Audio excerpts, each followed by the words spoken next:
ఏంటన్నా ప్రతిసారి ఇక్కడే కూర్చొని ఉంటావు? ఏవం తమ్ముడు, మనిషి ఈ భూమి మీద పుట్టినప్పుడు కాడి నుంచి చచ్చేదాకా ఏమి తీసుకెళ్ళలేము అనేది ఎప్పుడైనా గమనించరు ఎవరు కూడా. మేము మేము పెద్దవాళ్ళం, మాకు హోదా ఉంది, ఆస్తులు ఉన్నాయి, నా అంత హీరో లేడు, నా అంత విలన్ లేడు అని విర్రవీగుకుంటా మీసాలు దిప్పుకుంటా వచ్చినోడు కూడా చివరాఖరికి రావాల్సింది ఇక్కడికి. కానీ ఎప్పుడు కూడా మనిషిలో మానవత్వాన్ని ఎదిగి ఒక మనిషిలో ఆపద ఉన్నారు అని అంటే ఎవరైనా వచ్చి సాయం చేసే వాళ్ళకి నేనున్నాను నేను హామీ ఇచ్చేవాళ్ళు ఈ రోజుల్లో ఒకళ్ళు కూడా లేరు. మనుషుల్లో స్వార్థం పెరిగిపోయి చివరాఖరికి ఆస్తుల కోసం, అంతస్తుల కోసం తల్లిదండ్రులు కూడా మట్టి పెట్టడానికి కూడా ఈరోజు వెనకాడట్లేదు.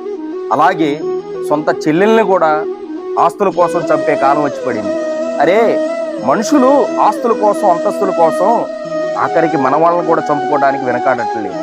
ఇవన్నీ ఎందుకు చేస్తున్నారు ఏంటి అనేది ఇగో ఎప్పుడైనా ఇక్కడికి వచ్చి శ్మశానాల దగ్గర కూర్చొని ఒక్కసారైనా సరే ఆలోచించారా? ఇది సాక్షాత్తు ఆ పరమేశ్వరుడు కైలాసంరా.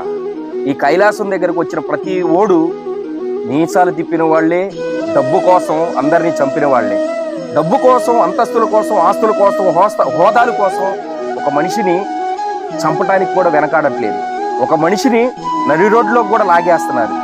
మనం చిన్నపాటి పొట్ట కోసం విర్రవీగి మనుషుల్లో మానవత్వాన్ని చంపుకొని ఎవరు కూడా మంచి అనేది మర్చిపోయి అందరికీ కుళ్ళు కుతంత్రాలు పెరిగిపోతున్నాయి. కాబట్టి ఈ మనుషుల మధ్యలో కన్నా ఎప్పుడైనా ఈ గోతులోకి రాకపోతామా, రావాలి అని కోరుకుంటున్నాను రా. అందుకనే నేను ఇక్కడికి వచ్చి కూర్చుంటా ఉంటాను.